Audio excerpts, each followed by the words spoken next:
Samantala, silipin natin ang pag-aanda ng Tondo Medical Center ngayong ilang oras na lang.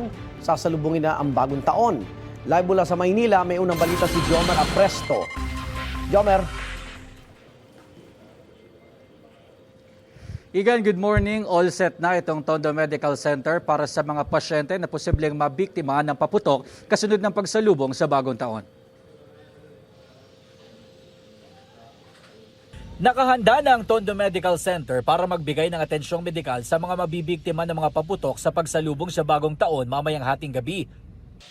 Ito yung triage area ng Tondo Medical Center. Dito i-assess ang isang pasyente kung biktima ba siya ng paputok. Matapos siyang ma-assess dito sa triage area, dire-diretso ang pasyente papunta dito naman sa tinatawag na blast case ER.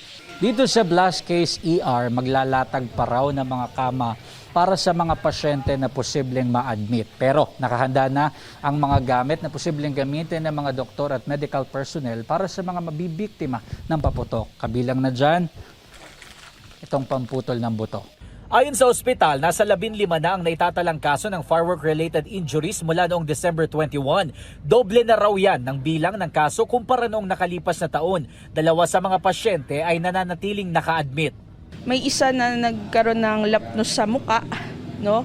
Saka sa katawan.